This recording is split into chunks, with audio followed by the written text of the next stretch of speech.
Welcome to our podcast, and this week at London Visited, we go to Winchester Palace to tell you all about this historic part of London. My name's Steve, and each week I'll bring to you the facts, history and information about different parts of this great capital.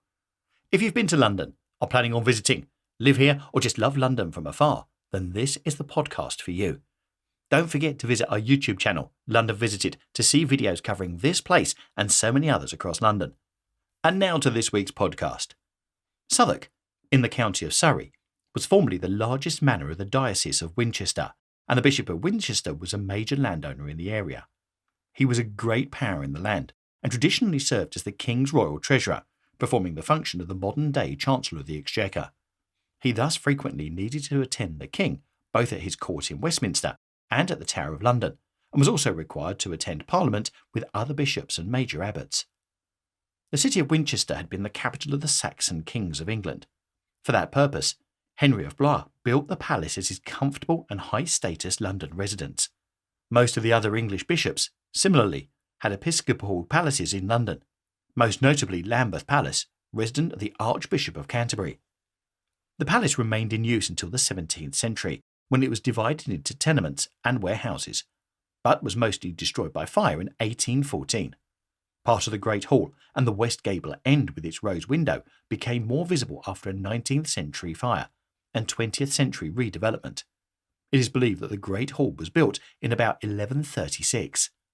The hall was enlarged and the rose window built in the 14th century, possibly by Bishop William of Wykeham, who reigned between 1367 and 1398.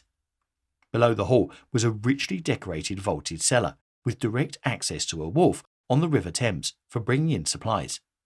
Royal visitors were entertained at the palace, including King James I of Scotland on his wedding to Joan Beaufort, niece of the then Bishop Cardinal Henry Beaufort, in 1424. The palace was arranged around two courtyards. Other buildings within the site included a prison, a brewery and a butchery. The palace environment encompassed a garden, a tennis court and a bowling alley. During the Civil War, Sir Thomas Ogle was imprisoned here, during which time he tried to draw Thomas Cavendish, a member of John Goodwin's independent congregation, into a royalist plot to split the parliamentarian independents from the Presbyterians in order to assist Charles I's numbers in Parliament.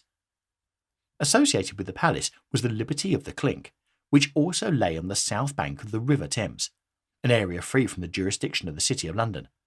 It therefore became an area where activities which were suppressed in the city could flourish openly. Thus, gaming houses, bowling alleys, theatres and brothels abounded. It took its name from the notorious Clink prison, which lay within the Liberty, and gave rise to the slang expression, in the clink, meaning in prison. The bishops of Winchester received rents from the numerous brothels, leading to local prostitutes being known as Winchester geese. The remains of Winchester Palace are listed as a scheduled monument and are managed by the English Heritage, which can be seen 24 hours a day and lit up at night. So, I hope you've enjoyed our look at Winchester Palace. If you do get a chance to look at this, and we have got a video on London Visited covering it, it's amazing how something so old is built again in the City of London, with so many modern buildings around it, and preserved so you can just walk along and see it. Whatever podcast service you use to listen to this, please do subscribe to get updates on new shows, and also leave us some feedback. Please let me know any places you'd like us to feature in future podcasts, and you can let me know through our website, www.londonvisited.co.uk, or you can email me directly on londonvisited@gmail.com, or you can contact us on Twitter and Instagram on @LondonVisited, or through Facebook on @TheLondonVisited. Thanks for listening. Hope you enjoyed our podcast, and we'll see you soon in the next one. Bye.